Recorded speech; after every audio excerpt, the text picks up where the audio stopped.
If one rejects laissez-faire on account of man's fallibility and moral weakness, one must for the same reason also reject every kind of government action. Welcome to Keith Knight, Don't Tread on Anyone, and the Libertarian Institute. Today we have Dr. James Lindsay of Cynical Theories, How Activist Scholarship Made Everything About Race, Gender, and Identity, and Why It Harms Everybody. Dr. Lindsay, thank you so much for your time. Where's the best place to find your archive of work? I keep the majority of my work at the website that I've created. It's called New Discourses. It's located at newdiscourses.com. Unless you follow me on social media, which is probably where I do most of my work lately, which is its own problem. Got it. What is critical race theory? Critical race theory, I'm supposed to be nice to it. Critical race theory describes itself as a movement, which is an odd thing for a theory to describe itself as, but is a movement that tries to reassess the relationship between race, racism, and power in society. And that's a very friendly way to put it. It's a view that takes the position that racism is systemic in society. It's not a matter necessarily of individual intention or individual action, although certainly individuals can act or be racist. Or act in racist ways. But it views racism ultimately as a system that operates in society at every level, whether that's through individual actions, whether that's through social norms, whether it's through the way that we talk and think about things, whether it's what we consider knowledge, whether it's our institutions, whether that's criminal justice, or whether that's schooling or any other institution that you might imagine, the government itself. Every level, every single thing has racism taken as its ordinary state of affairs, according to critical race theory. That's the first underlying assumption of critical race theory. Racism is it's systemic in the ordinary state of affairs in society, not an aberration from them. So racism is the default. In other words, guilty until proven innocent of racism in any circumstance. It's a very worrying ideology. There are lots of other principles we could talk about in detail, however long you want to go on about it, but it's a very worrying ideology that I think libertarians in particular should be aware of and concerned about, because it's pretty inimical to libertarian thought completely. In that, first of all, it's collectivist. It separates people according to racial categories and asks them to consider themselves as representatives or avatars of racial collectives. So it's collectivist in that sense. It's not individualist. But it also, and this is a statement that I can quote pretty close to from memory, from the book Critical Race Theory and Introduction, which was written by two critical race theorists that have some significance, Richard Delgado and Jean Stefanczyk. And on page 3, literally the first paragraph, they say that where they describe what critical race theory is, they say that unlike traditional approaches to civil rights, which favor incremental progress and step-by-step progress, critical race theory questions the very foundations of the liberal order. And by liberal here, we actually mean the same thing that other countries call libertarian, or liberal and libertarian are very similar. We're talking about classical liberalism at its roots. And what do they name as the very foundations of the liberal order? They say including equality theory. So we're going to question equality. They list legal reasoning, so rule of law. Enlightenment rationalism, so the idea that human beings are rational agents who can set their own course. That's going to be questioned at its very foundation. And then last, they list the neutral principles of constitutional law. So we're going to question the idea of constitutional law, and especially the idea of applying it neutrally without, say, identity or race-based consciousness attached to it. On page 23 of that book, they start out a rather ominous paragraph with saying crits, meaning critical race theorists, are highly suspicious of another liberal mainstay, namely rights. And that's a direct quote. They are highly suspicious of rights. So they're a collectivist ideology that uses race as its collectivist proxy, that's highly suspicious of things like constitutional law, rationalism, equality, rule of law in particular, and rights, individual rights. What is postmodernism? So postmodernism is a school of thought that arose, but it's a very complicated thing and hard to define. It is actually an approach that arose within art and architecture in the 1940s, but it became a philosophical movement, and that's what's more relevant into the 1960s and going into the 1970s, which is when it really took off, the 1970s. So it's an intellectual movement that is very skeptical of the relationship between knowledge and power. So when I said a moment ago that critical race theory takes the assumption that that racism is systemic, and that one of the elements of that system is even what we regard as knowledge, this is sort of heavily dependent upon postmodern thinking, which would say that knowledge is a cultural construct, kind of the most core thing. There are lots and lots and lots of things that fall under the postmodern umbrella. Postmodernism naturally resists being defined, but if a core single idea could be defined as being postmodern, it would be that knowledge itself is a cultural construction. It is a contingent property of cultures. So we might have a culture, let's say, it's the 1300s, we're in Europe, or whichever, particular country we're in that culture, but it has a view that the Earth is at the center of the solar system, that the sun goes around it, and that's considered true. So they have culturally constructed as knowledge a statement that is false.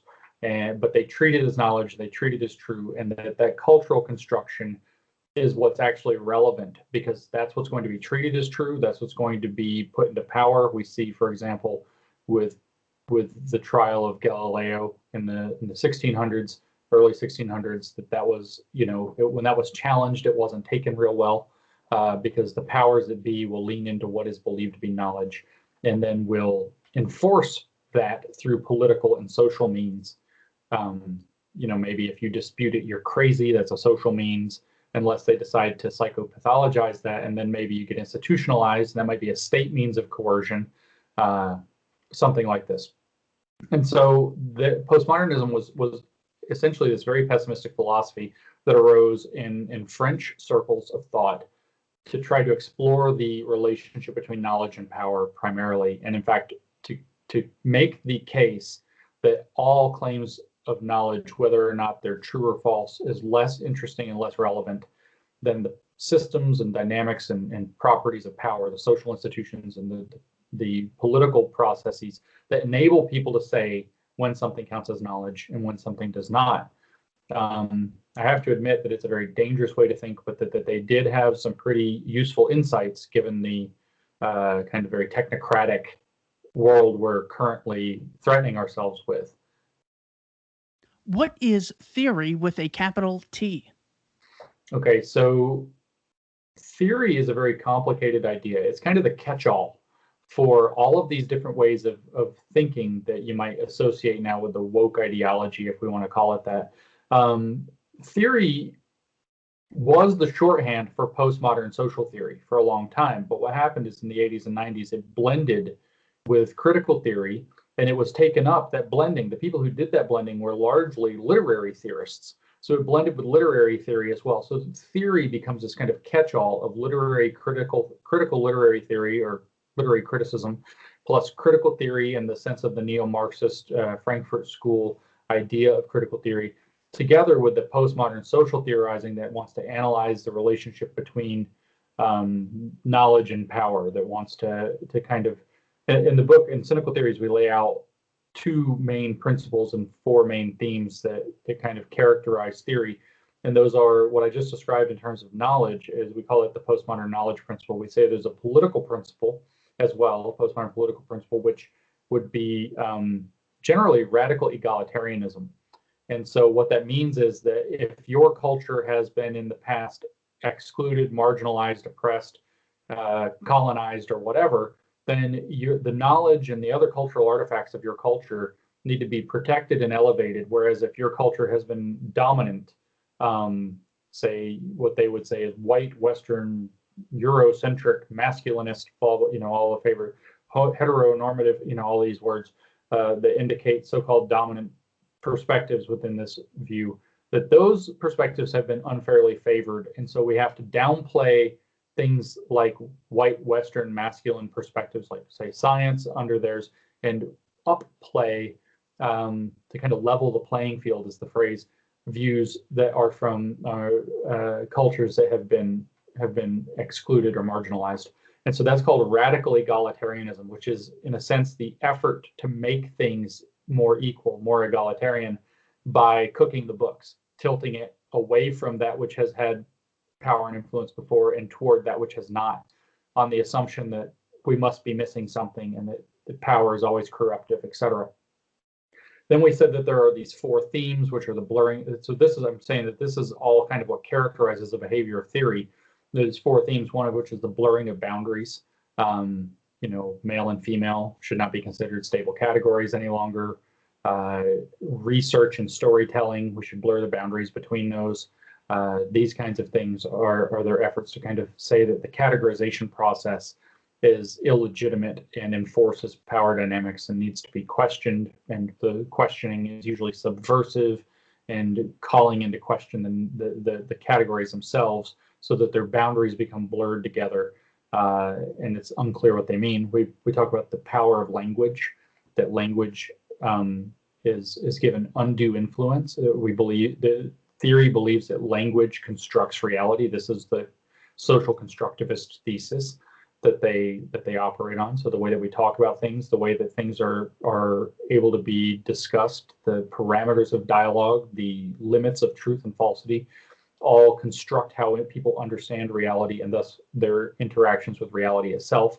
So language gets elevated to an extremely high level of importance. We mentioned cultural relativism, which I kind of already touched upon, but that one culture can't judge another, that its artifacts are its own, then that's going to get mixed with that radical egalitarianism to tilt the playing field.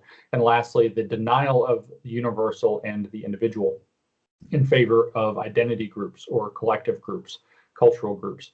And so that's where I think one of the biggest, all of that falls in conflict with kind of libertarian thought, but especially the denial that we are rational agents who can derive facts about the world and proceed in a logical and rational fashion.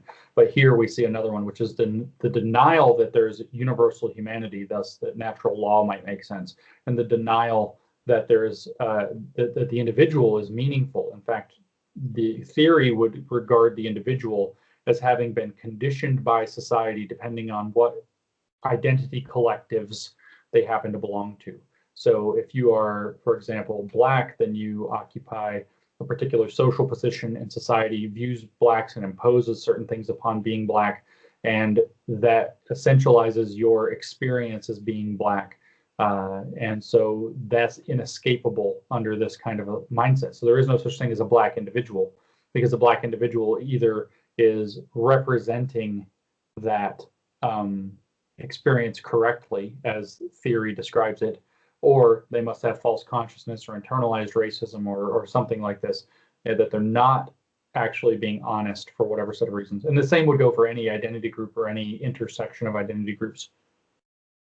The book is Cynical Theories, How Universities Made Everything About Race, Gender, and Identity, and Why It Harms Everybody. What I love about the book is how you guys don't have any assumed knowledge on behalf of the reader. So, I think that I know something. The fact that I can't explain it to someone means, all right, I was kidding with myself. I actually don't know it. You guys do a great job of explaining how it's important, citing the primary sources, not like, this is a big deal and you all know it. Well, how do I know it's not some, satanic panic where we all think something just because we're in the same circles? I really love this book, and I highly recommend it.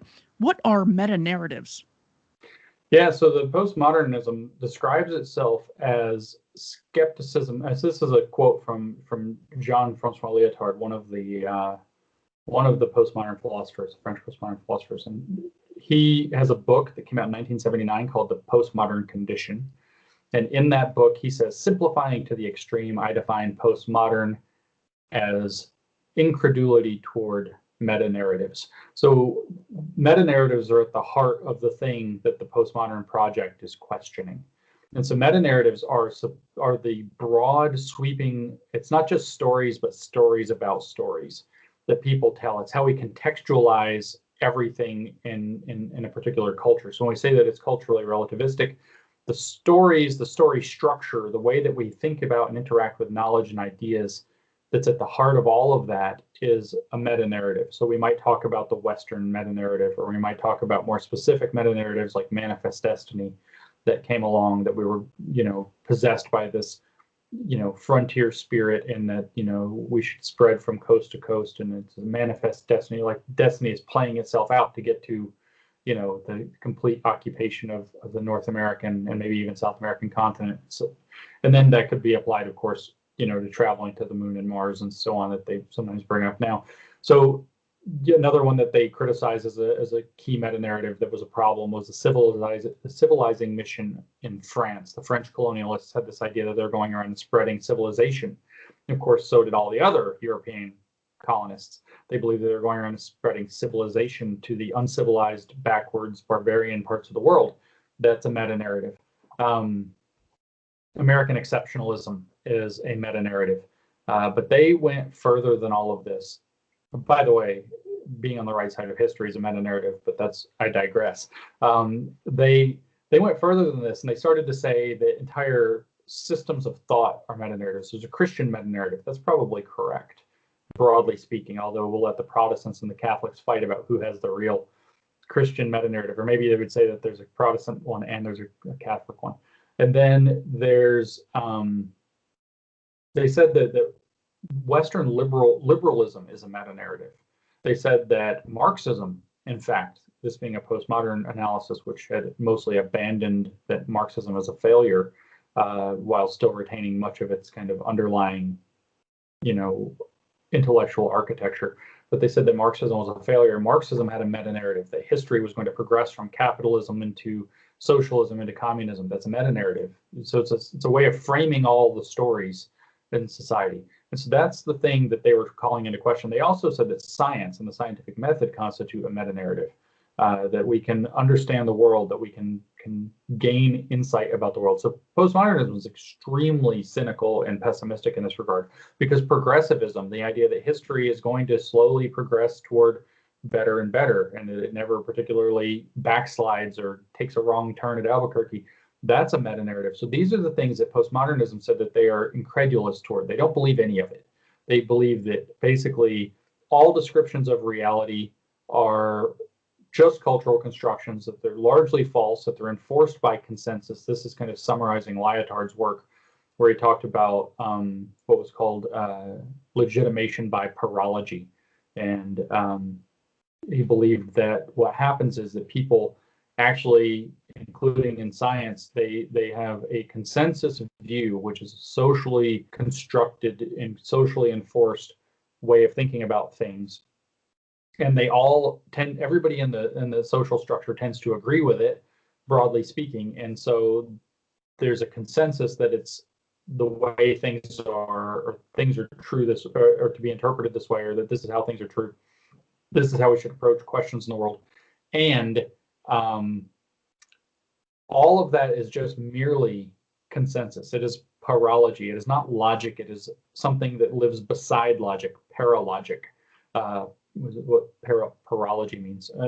I've talked to a guy at one point who said that he never understood what parology meant until he took a philosophy seminar at a university, and his professor asked, let's talk about Lyotard's legitimation by parology. What is parology? And they all argued about what it might be and blah, blah, blah. And then finally the professor said, here's an easier way. It's lies. What is intersectionality? Okay, so intersectionality is a contemporary concept. I say contemporary. It is the dominant identity theory that's operant right now, even though its creator, whose name is Kimberly Crenshaw, said that she claims, I don't believe her, to be honest with you, but in one of her most influential papers, she claims that she never meant for intersectionality to become a totalizing theory of identity. It is a totalizing theory of identity. So intersectionality starts from the observation that things are, when you have more than one, that if we take, I should say, let me step one step back further. If we take for granted the idea that there might actually be something, within, say, networks of stereotypes or behavior or attitudes toward groups of people in society, that, for example, there are stereotypes toward Black people, or stereotypes toward women, stereotypes toward men, or whatever it happens to be, that when you have two or more of these identity categories at one time, it's not as clear, it's not as simple as saying, oh, the things that apply to, say, Black people and the things that apply to women, you take those together, that's what you get for Black women. They get hit with both. It's actually the argument that not only do you get hit with both, but you don't necessarily know which way you're being discriminated against. Plus, there's an additional fact that Black women have their own stereotypes about them and their own axes of discrimination. And so the idea actually arose in law. Kimberly Crenshaw was actually a lawyer. She was at Harvard Law. And her first observation that she brought the concept up, although it really came out of Black feminism from about 12 years earlier, but she wrote this down in 1989, and she analyzed a series of discrimination lawsuits, but most notably one for General Motors. And she pointed out that they were being sued for discrimination against Black women. And the legal defense that they gave said we're not discriminatory against Black people, and we're not discriminatory against women. And so there's no discrimination. But indeed, the case was that they had lots of Black men working on the factory floor and lots of white women working in the office, but they had very, very few Black women. And there was no legal recourse to figure out what to do with that circumstance. And I admit that that is a thorny and important aspect of discrimination law that does need some attention and would need some attention. But she turned into this entire totalizing theory of identity, that your social position, according to these various belonging to identity groups, the belonging to various identity groups that you might have, is so dramatically not just informative, but determinant of your experience, that you have to think of yourself in terms of those identity groups and the way that those identity groups interact. So if you're a Black man, you have to be able to come out and they say engaging your positionality, you have to come out and intentionally say, as a Black man, this is where you get these as a identity, blah, blah, blah statements so much. I understand, the Black experience, which is this essentialized Black experience under theory, but I also understand that I occupy the position of dominance that comes with being a man. And so that I need to, be able to defer to that under a radical egalitarian mindset. I need to defer to that female perspective when a woman challenges me. But where it comes to race, I've become an authority because I'm in the marginalized perspective there. And so it's a way of dragging your various identity categories up into relevance on basically everything. Now, this is, again, me being very nice to these things. Intersectionality was created. Kimberly Crenshaw is credited with it. The idea was already floating around for a bit before that. Queer theorists, for example, were already talking about that sex, gender, and sexuality are complicated. They interact somehow, and they very intrinsically interact. And that there's some fundamental difference, for example, between being a gay man and a lesbian woman, even though both are homosexual. And there's some fundamental differences there, and then things would get very complicated. Well, then, even before that, you also had this group. It's called the Combahee River Collective, and this is a mouthful. The short answer is that these were Black feminists. But the reality is that they were lesbians who were queer Black feminist socialists who had formed a collective, and they coined the term identity politics. What we saw in the civil rights movement was not identity politics, because this was in 1977. The Combahee River Collective, I think, was formed in 1974. They coined the term identity politics in 1977. And they were talking about the idea of the intersections between queer politics, Black liberation politics, and feminism over a decade before Kimberly Crenshaw brought it up. And so what you actually see here is that in practice, and this is kind of controversial to say, but it's accurate, is that intersectionality is basically an extortion racket that's built so that queer Black feminist socialists can create a network of solidarity, very much like the mafia would create a network of families that are all going to kick up advantage, resources, money, influence, opportunity, power, etc., toward queer Black feminist socialist women. So what it ultimately boils, and this was revealed, by the way. I don't want to sound like, you don't read them saying this, but you see it throughout, these ideas like all lives will matter when Black lives matter. So this means that we're now going to do a extortion racket toward Black lives mattering, and all other lives are just going to have to deal with it.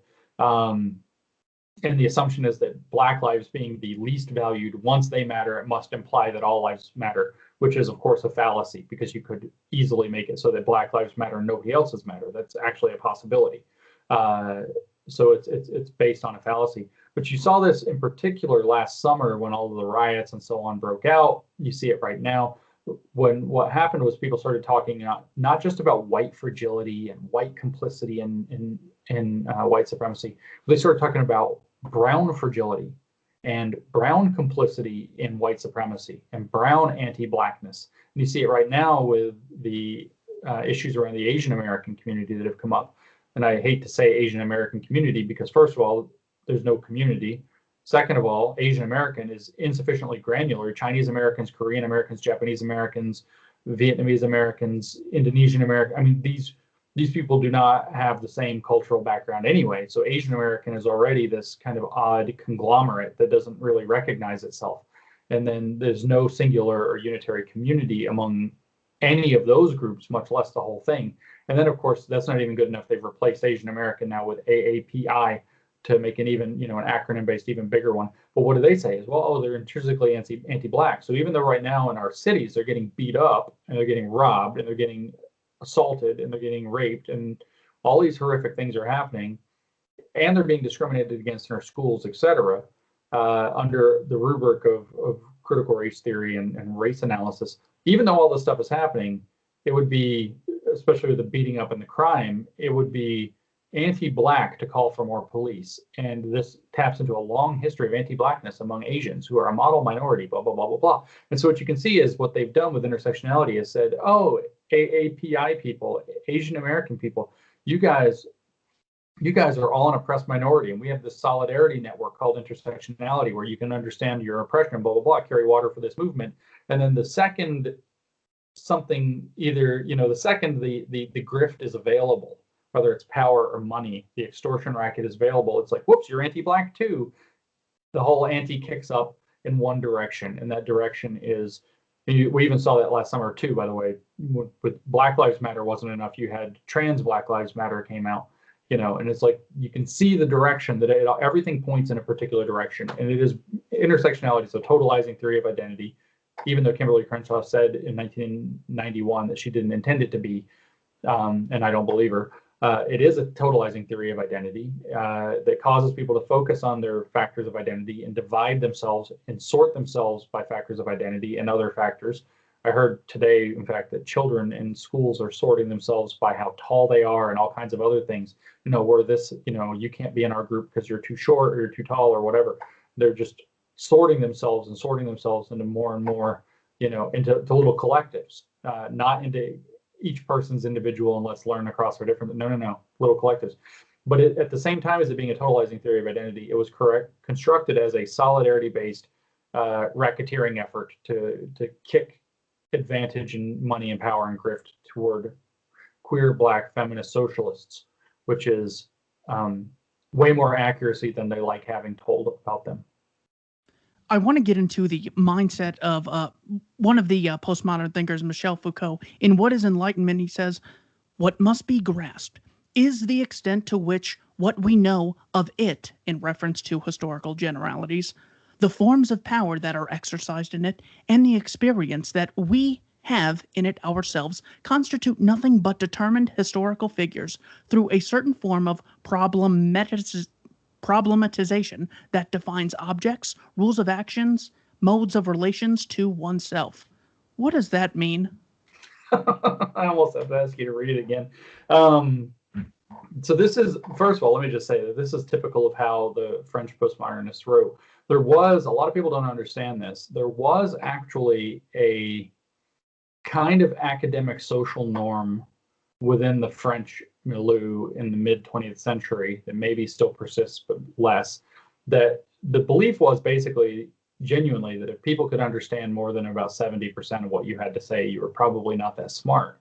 And so there was this kind of showing off with these complicated statements and complicated sentences and complicated words and very complicated ideas. And it's not entirely clear all the time that they even knew what they meant themselves, but it probably is the case. So Foucault is actually talking there primarily, and again, to get all of it, I probably have to hear it again because it was a lot, but he's talking primarily about the idea that we are in fact caught up in historically contingent, thus culturally contingent processes. There's no external perspective from which somebody like yourself or I could step aside and say, we're looking at the world objectively, this is what's true. In fact, we have to say, no, we're actually denizens of the 21st century who live in the United States, And that cultural milieu shades how we think, shades how we know. We are not separate from the processes of history. We are not separate from the contingencies of history. We're not separate from the culture in which we find ourselves embedded.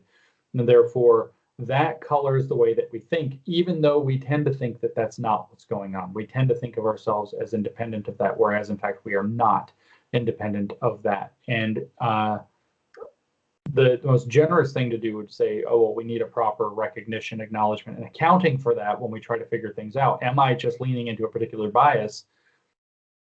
But Foucault was more hopeless than that and kind of believed that there was no avenue by which such a thing could be resolved. Everything comes back to that same problem. So it's sort of indicative, of the postmodern thought about knowledge and about the contingency of history, to the way contingencies of history would mean that whatever cultural context you find yourself in ultimately frames out everything that you say, everything that you think, every way that you're able to live your life or be. Even what, if you were to talk about liberty, what liberty means is all conditioned by the society. What an American in the 21st century thinks of as liberty might not match what Thomas Jefferson thought of as liberty, or it might not match what somebody who lives in China in the 21st century thinks of as liberty. And I've honestly had conversations with people in China who explain that liberty is not having to think for yourself, being told what to do, which is inimical to the idea of liberty here, but they think, no, you're free to live your life the way that you want to if you're just told what to do all the time, because you don't have to think about all of that. You don't have to figure out for yourself how you're going to order your affairs. You don't have to figure out for yourself what you're going to do with your life.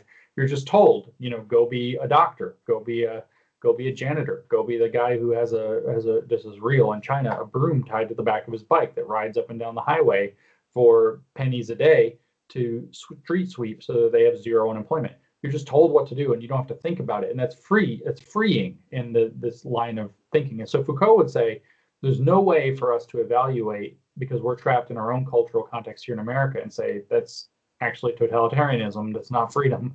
And there would be no way for the Chinese in their context to look at what we're doing and say, well, Americans think they're free, but they're chained to all of the things they have to do to manage their own lives. There's no way for either of those two cultures to communicate and to resolve that difference or to resolve that distinction. That's kind of what he's talking about, being trapped within those particular contingencies of history and thus culture. There was a research book on the Frankfurt School where it summarizes Horkheimer, the Frankfurt School's accredited founder, saying, the dichotomy of absolutism and relativism was in fact a false one. Each period of time has its own truth, Horkheimer argued. Although there is none above time, what is true is whatever fosters social change in the direction of a rational society. Why is there such an attack on objective truth and morality? Because that's where, if you objective things remove power from people who want to have power. That which is objective is something to which every person has to defer. It's external to every individual. And so nobody has any authority to proclaim over the objective. If we were Christian, you would say nobody has the authority to proclaim over God. If we're strictly scientists, we'd say nobody has the authority to say that the world is other than it is.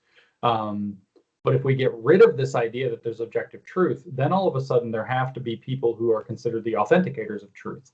And those people become empowered. Those people become the experts. Those people become the technocrats who can order and run society through their dicta. And so that's why there's an assault on objective truth. That's why there's the attempt to tear this down, is because it empowers the people. So when you have Horkheimer there remarking that, we have to be heading toward a rational society, it should also be remarked that Horkheimer was a neo-Marxist.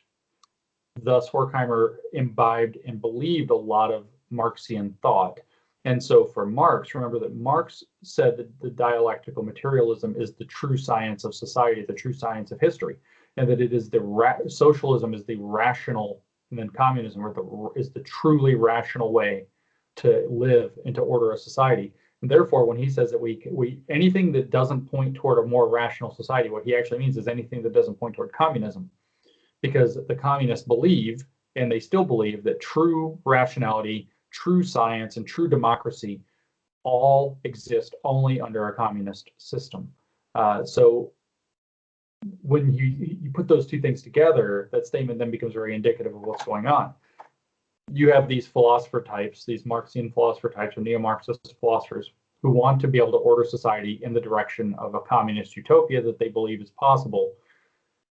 And what they want to do is undermine the idea of objective truth, because that's what would reveal them to be charlatans. That's what would reveal them to be utopians. That's what would reveal them to be, in fact, totalitarians who want to control the way everybody thinks. If you don't understand this about communism, it's a very important point. The fundamental belief of communism, and the reason it ends up murdering so many people, not starving them necessarily, that's just its failure, but the reason it ends up murdering so many people, so many dissidents, so many people get carted off to gulags, is specifically because the communist belief in re-education camps is that communism will work when everybody has the proper communist consciousness. When everybody's awakened to the truth of communism, that's when it will work. That's when it will spontaneously begin to take shape and to function, which is, of course, incorrect. But what does that mean? It means that you have to eliminate people who are irrational. You have to eliminate people who are not fitting in with that program, people who are not re-educatable, people who are not able to be awakened out of reality into the false power struggle that they're actually trying to thrust people into. And so the assault on objective truth is an assault on the ability to put brakes on that train. In some sense, I said this recently, it's as though critical theories and communism before that have unleashed a train rolling down a hill. And assaults on things like objective truth, for example, remove the brakes on that train. And at the bottom of the hill, there's a cliff and it's going to fly off. But what they've done is tried to, like, it's already rolling. The question is what's going to happen. And what they are doing with the assault on objective truth is trying to remove the brakes so that there's no way to stop that train, because they think once the train comes off the tracks and falls into the cliff, everything's going to be perfect. That's where it is. And yeah, so. In 1943, James Burnham wrote The Machiavellian's Defenders of Freedom. He wrote about the iron law of oligarchy and says, whatever social changes occur, whatever happens to economic relations, whether property is in private hands or socialized, organization will remain, and through organization, an oligarchical rule will be perpetuated. In other words, even if you're in a union of people trying to seek equality, only some people show up to the meetings and only some people speak, and 1 or 2 people or 1% of people are going to decide what the rules are and use their linguistic or rhetorical tactics to convince the large people of how to vote. So oligarchy is almost an iron rule in nature. Do you think critical race theory and postmodernism is therefore a fool's errand because it doesn't accept the Pareto principle or the iron law of oligarchy? Postmodernism, yes. Postmodernism misunderstands those rules of hierarchy in society. Critical race theory, no, because critical race theory actually wants to become the oligarchs. The goal of critical race theory is to enforce critical race theory as the iron rule. It is to become that 1% who shows up to all the meetings, who talks at every school board meeting, who takes all of the positions of bureaucratic power in particular. They very rarely want to be like the president of a thing or the head of a thing. They usually want to be in administrative and bureaucratic roles. This was the danger with Joe Biden. People say, oh, is Joe Biden critical race theorist? Is he woke? Blah, blah, blah.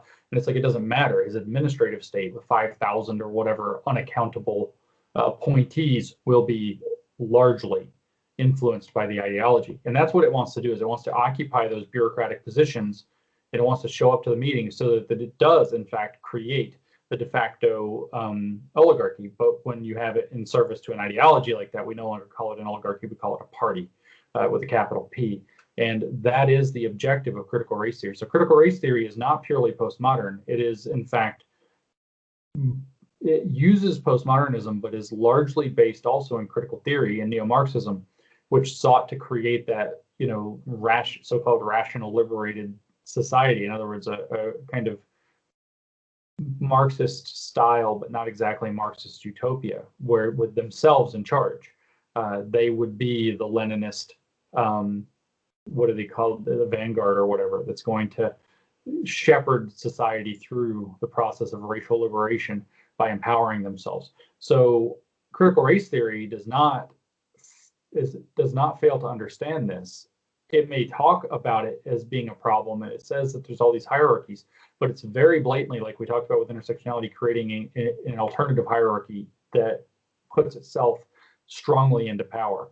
And as far as that iron law goes, it's probably correct. And what this means is that we constantly have in societies that we want to have be free by one means or another, whether that's minimizing the size of government or institutional apparatuses, whether it's, other means, whether it's separation of powers, whatever it happens to be, some set of means have to be devised that minimize the ability for the oligarchs to have absolute or tyrannical influence over the populations or systems that they control. That is the underlying goal of successful political systems that avoid tyranny. And critical race theory is trying to do exactly the opposite of that. They are trying to make themselves that 1% who control everything. People, I think, have realized this in the past 3 to 6 months rather rapidly, which is a little bit encouraging. Professor Stephen Hicks says the failure of epistemology made postmodernism possible, and the failure of socialism made postmodernism necessary. Do you agree with that? Yes, largely. Hicks and I have some very slight disagreements around the ideas of how counter-Enlightenment Kant was, but otherwise, I agree with the majority of his analysis. I think he's a little bit, I used to think anyway, I'm not sure now, a little bit bent on the idea that it was all, an attempt to keep bringing communism into the picture, but now I'm kind of more convinced that that is the case. Postmodernism, though, itself, I don't think postmodernism developed intentionally as a set of tools to undermine Western civilization so that communism could come into play. I think it just developed itself as a set of tools to undermine civilizations, period, all of them. And then people who had communist agendas were able to pick it up and then use it in that regard. So, I think Hicks is broadly correct there. Yeah, just with a little bit of nuance there. I don't think the postmodernists themselves, I don't think were nearly as purposed in what they were doing as people think they were. But the people who picked up postmodern tools in the next generation of thought certainly are, which then links, to what Hicks is writing there. I think that postmodernism, by the way, is a failure of authenticity primarily. It is also critical theory is in another way, but there's this disconnection from the real. They feel like society's progressed to a point where nothing can be real. There is no connection to the real. Nobody can understand who they really are. Everybody's caught up in, whether you hear it from Foucault, who's talking about the idea that we're culturally conditioned and just contingent, avatars of the cultures we find ourselves in, whether you hear it from Herbert Marcuse, the neo-Marxist, who's talking about the idea that we're subject to all of the heteronomous interests of consumer capitalism. There's this idea that there's this gigantic disconnection from authenticity, that it's impossible to be yourself and to be real. And I think that that's ultimately what this is all kind of speaking into, especially in the modern, and then going into what we would now be in the postmodern. I hold up my cell phone as an example of the very digital, almost hyper real world that we live in now. There's this crisis of authenticity, and I think that the root of a lot of that is a crisis of authenticity. But certainly the neo-Marxists were angry, vengeful people who wanted to install a communist-type utopia. I don't think the postmodernists were. I think they had given up on everything. I think they were just pessimists and wanted to just question everything at its very foundations. What is falsification, and why is it important to be able to falsify a theory? Yeah, so Karl Popper laid out the idea of falsification, which has become one of the cornerstone objects of scientific thought. So what Popper argued was that it's not that you can show that something is true in the scientific process, but it is possible to show something is wrong. So, somebody can forward an idea, you can show disconfirming evidence that knocks it down off of its pedestal, and now that's not correct anymore. And so you can disconfirm these things. And so what Popper said is that for a theory to be scientific, didn't say that this is the only way to think about things or the only kind of knowledge. He said, but for a theory to be considered scientific, the hypotheses it forwards must be falsifiable. You can't have something that's so vague that you can then argue, even if you were presented with contradictory evidence, oh well, it's still right because some other complicated thing. You could use the example of astrology and say, well, you don't really act like a Taurus or whatever, and you say, oh well, that's because my moon is in Scorpio, or my ascendant is in, I don't know, another one, Capricorn or something. And so there's these abilities to dodge well, I would, but Mercury's in retrogrades. There's no like tight, clear way by which the statements put forth by a model like astrology can properly be shown to be false. And so what Popper said is, if we're going to consider something scientific, which isn't the only way to get to knowledge, but if we're going to consider something scientific, it has to be able to be falsified. It has to be able to be shown to be incorrect. And that which does not fall to falsification, those hypotheses which cannot be falsified, are ones that we will take provisionally to be true or regard as true, with the idea that it's still possible that maybe we will uncover the necessary evidence at some point later. So why falsification is so important is because human beings are engines of the opposite. We are engines of confirmation bias. We're engines of desirability bias. We desperately, so if you have an idea, whatever it is, that electrolytes are what plants crave, for example, that's your idea, and you decide you're going to start, what are you going to do? Most people are going to try to find ways to confirm that. So they're going to add electrolytes to water and water the plants, or add electrolytes to the soil and water, and fertilize the soil with electrolytes. They're going to try to find ways to confirm it.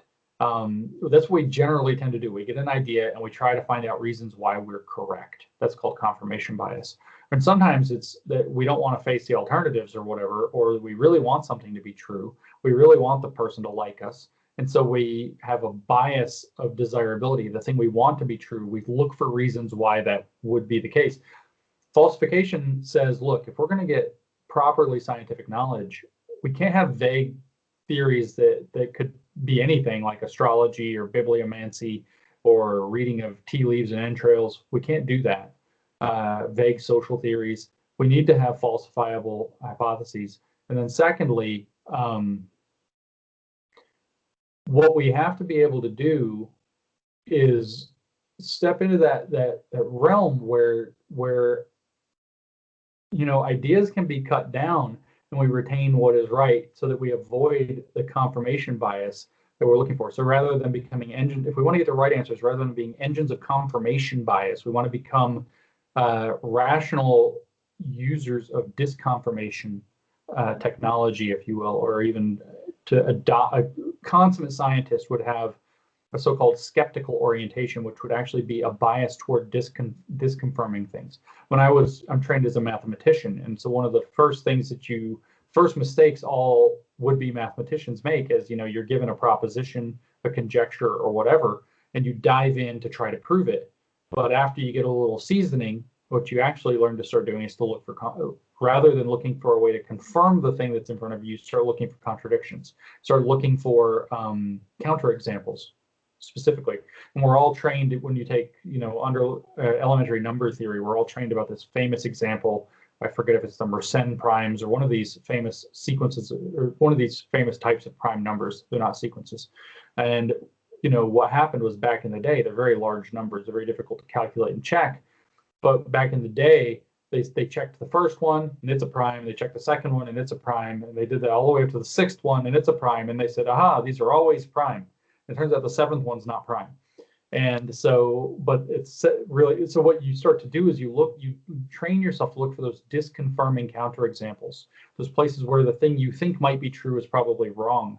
And this is a very difficult discipline for thought. It's a very difficult habit of mind to adopt, to seek disconfirmation rather than confirmation.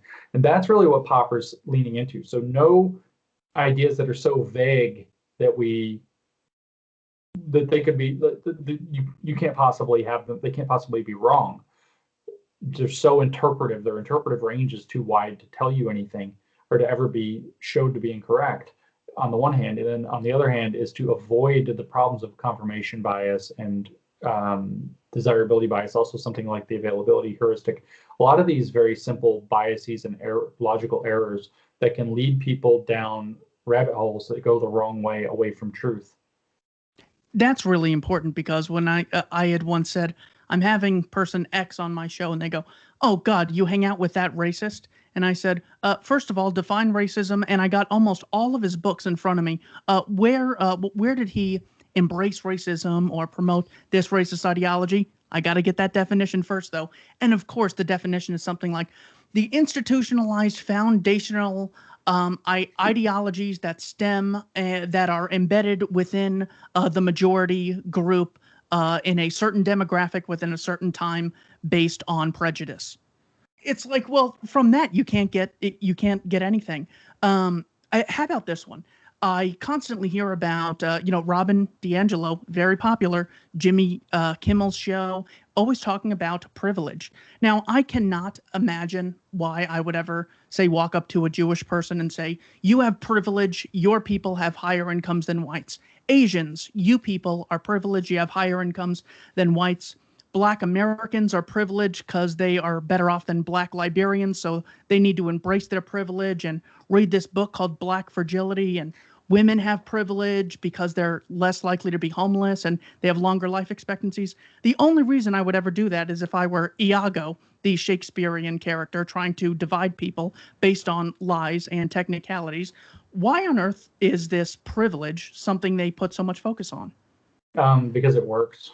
Because it works, that's why. So the concept, I'm just going to cut straight to bare bones. I've not really talked about this publicly much yet. I put it on Twitter, but I haven't really dialogued about it. But the concept of privilege is a Maoist concept. It is a concept to divide society into groups, to stratify, in fact, or to identify stratification or claim stratification in society, to divide people into the haves and the have-nots, and to put stink on the have. There is no, like, privilege is not a positive word. You know, I might say it's my privilege, it's a privilege to be able to speak with you, or a privilege to appear on your show. And that's one thing. Of course, all these words have multiple meanings, but that's a different thing entirely to say you are privileged, which means, what does privilege mean? It means, oh, well, you have unearned advantages and you probably think you deserve them. That is just something that is meant to knock people down. This is legitimately the same concept that was used with the people who had, standing in society in the Maoist Cultural Revolution. It is a Maoist idea. They use it because it works. Because exactly what you said about Iago, because it does divide people, and that is the goal. It is the goal to get people to divide themselves across these lines of stratification, to make it so that, say, poor whites and poor blacks now can't unify and realize that the maybe elites of society are screwing them both at the same way, because now the white people are privileged over the black people and they have their own class conflict that they now have to have in terms of privilege, and they have to fight with each other rather than realizing that they're in the same circumstance. So it's a very divisive kind of thing. It's meant to knock down the people who are being labeled as privileged. It's meant to create a scapegoating situation of those groups. And it's also meant to induce shame. If you look at the Maoist Cultural Revolution, that was the entire purpose, was to shame people, publicly shame people, humiliate people into doing the bidding of the Red Guard, into doing the bidding of the Maoists. And that's exactly what the purpose of the concept of privilege is to shame the people who are labeled as privileged, as needing to reflect until they understand why they should be ashamed, and then to use that shame as a motivator to work in so-called solidarity on behalf of the people who have less privilege or who are oppressed. It is a pretty vile manipulation tactic. There's pretty much nothing nice about it. But it's also a means, when you attach it to something like race, of doing racial scapegoating, which is extremely poisonous and extremely divisive, extremely dangerous. I spoke with an intelligence officer, Chase Hughes of the behavioral panel, and he said that if I could describe mind control in one word, it would be repetition. How is repetition used by social justice activists? I mean, they have a variety. I don't know if you've read Robert J. Lifton. Robert J. Lifton studied, in fact, Mao, the circumstances around Chinese Cultural Revolution, and was particularly interested in understanding the patterns of thought control. And so repetition is certainly a way that you can condition somebody, but simultaneously, what they do within this kind of woke approach is they have this variety of things that Lifton called thought stopping techniques, or thought stopping ideas. And so, do the work, silence is violence. And then they sloganize these things. They're all very Black Lives Matter. These are all very sloganized things. There's not a lot of thought involved, but then they say them and stick them and write them everywhere. They chant them. Silence is violence. In particular, silence is complicity. These very simple slogans that then get repeated again and again and again and again and again. You see it in particular also with the attempt to name everything that goes wrong in society as a manifestation of whiteness or white supremacy. Something's gone wrong, white. Something's gone wrong, white. Something's gone wrong, white. Over and over and over and over and over and over again. And these are, in fact, kind of cult conditioning techniques. And then when you add in these thought-stopping techniques and the idea that somebody who deviates is somehow, going to be punished, you end up having quite the effective kind of cult indoctrination going on. And the ideology is extremely effective at this. Well, look at how the corporate press will so selectively choose to report on some stories and not others. The white officer shot the black victim, when there are more whites killed by officers. Now, of course, we're getting into they're disproportionately targeted, whatever. Well, so are men, but they commit more crime. The point is that if you hear about the story, it's not because it's just out there and they're just unbiasedly reporting the news. They are choosing to report on some things and not others. Dave Rubin makes the great point in his book, Don't Burn This Book, that yes, climate change and the environment is something vitally important we should focus on. But please realize you're always hearing about these environmental disasters.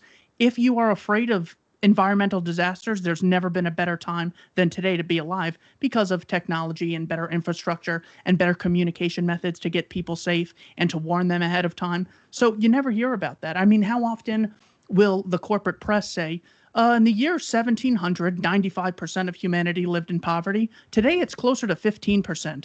Let's hooray for that. There isn't a world war or something. They're constantly using this fear and repetition in order to get us into this terrified state to look to the critical race theorists for the solution for everything. I want to thank you so much. You can look at that with the cases of like the so-called insurrection on January 6th at the Capitol, right? So all of this happens, and when you hear white supremacists, this is a saturation news cycle. You have the Congress going through like its own struggle sessions and crying. Like Congress is crying in front of the nation. Like, what the hell? And so this is going on. And then literally this week, like 4 days ago or something like this, there was a black man, a member of the Nation of Islam, who drove his car into police officers at the Capitol, crashed into a barricade, got out with a long knife, this whole thing. This got reported on and vanished almost immediately. So there is a selective repetition of stories that serve a particular narrative, that push in a particular direction. And this is absolutely a part. We see this also with the coronavirus, right? So it's like new strain, new variant, new strain, double mutation, new strain, new variant, vaccine, new strain. Cases are up. Cases are up. Yeah, of course. And again and again and again and again, the same repetition. And then you have states like Florida and now Texas humiliating that narrative. And rather than cases are up, which they can no longer say, they have to lean into new strain, new variant, the whole thing. And so there is this, I think it's legitimately, I don't know whether it's happening fully organically or quasi-organically or somewhat organically or not at all organically. I'm not going to make any claims about like conspiracy or whatever, but it's virtually taken on the effective, it is effectively a psyops at this point. The media, I don't know if my running hypothesis is that they psyops themselves They like got such a bad case of Trump derangement syndrome that they drove themselves literally nuts, and they just keep repeating this stuff. You can hear, like with Jordan Peterson, he has this really great talk about how did Hitler become Hitler with the Nazis. And he says, Hitler didn't make Hitler Hitler. You have to put responsibility, but Hitler was interacting with his crowd. So Hitler would get on stage and he would say some crazy stuff, and he would hear, when did the crowd roar? When did the crowd cheer? And then what Peterson says is that anybody with just 5 or 6 people would be so swayed by this that they could be led way off the track, right? Then imagine 100 people or millions of people cheering. And so what you had with the news media with Trump derangement, for example, was look at the ratings. CNN, MSNBC are complaining that the ratings are on the toilet. We just saw what Jim Acosta and Brian Stelter and somebody else go up on TV. And they're like, we kind of have Trump withdrawals. We don't know what to do without Trump. They drove themselves so nuts that they led themselves literally into crazy land, into blue anon, as some people are jokingly calling it, like these left-wing conspiracy theories. And at some point, functionally speaking, this becomes a psyops. Their craziness is being projected onto everybody else in this rampant attempt to keep pushing the narrative that only they believe. And it's driving people nuts. It's like the repetition is part of that, but they've also repeated it to themselves so many times and then had it reflected back to them by a panicked audience that was just gobbling it up. If you look at the ratings, just gobbling it up, that I think they psyopsed themselves and then use that to psyops us. And repetition is a huge, huge piece of that political warfare. Well, any day now, Mueller is going to come out with part 2 of the report and prove collusion. So then you'll be really sorry. Final question, sir. Thank you so much for your time. Why is social justice theory false? Well, this is a complicated thing. So if we're going to talk about social justice theory, I assume you mean the way that we've described it in cynical theories. And yes. So social justice are both capitalized letters, and theory is capitalized as well. Okay, so what that actually refers to, that's a kind of a shorthand so that it's accessible. The formal name for this is called critical social justice by authors like Robin DiAngelo, or another much more academically formal name for this is called critical constructivism. And the reason that it's false is because it doesn't reflect reality.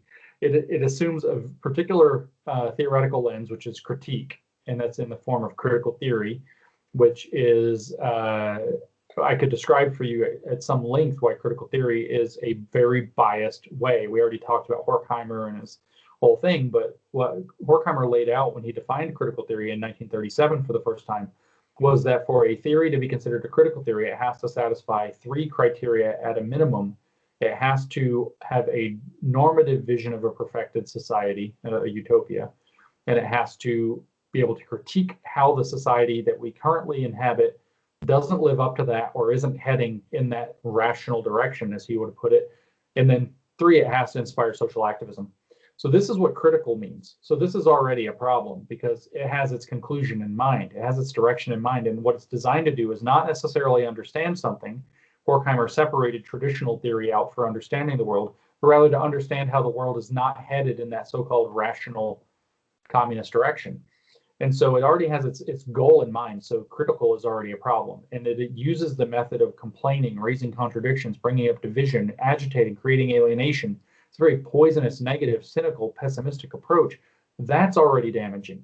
Okay, so then that's the critical aspect. Achieving social justice through critical, so critical social justice, which is social justice theory, that's probably not going to work real well. But then what I said is that formally it is constructivist. It's critical constructivist, which means it relies upon the social constructivism thesis of postmodernism. That's wrong too. It's not to say that nothing in our society is socially constructed. Certainly there are norms that are socially constructed. If you go to the ball game, which would not be baseball because we don't go to baseball games anymore apparently, but that's a joke. But if you go to say you got your team and everybody goes, I saw this, baseball came to mind because I remember watching the World Series with the Astros, and they for some reason in their ballpark they have a train or something like this as like a gimmick or something. What that has to do with rockets and stars, I don't know, but they have a train. And so there's these weird, like, little dances that people do at certain times, like the train dance or, or the wave or whatever it is. And that there will be patterns, and people will say certain chants. So social constructions do come up, right? Social conventions do come up, and they do dictate aspects of our lives. We have our inside jokes in all of our social groups. These are social constructions as well. We also have socially constructed beliefs. I would say that they're not totally wrong, for example, to say that gender is largely socially constructed. Where they are wrong is to believe that it's divorced from sex. The social constructions that define what gender is are overwhelmingly dependent upon the underlying biology in a very complicated way. They're not arbitrary. They're not just social constructions. They're social constructions rooted in the fact that there's biology and that these things within certain contexts have led to more successful reproduction or mating or dating or whatever it happens to be. And so these things are, or, functioning societies, maybe with masculine and feminine norms, these things are not arbitrary. So the social constructivist thesis that everything is just socially constructed and therefore can be questioned in a very foundational way and replaced by other social constructions if we just get great enough consensus around it is a false theory. So if you have this idea, also the social construction of knowledge is more false than true. It's got like this tiny kernel of truth to it that our scientific theories are ultimately expressed in language. They're ultimately, they are models. They are not actually reality. They're descriptions of reality.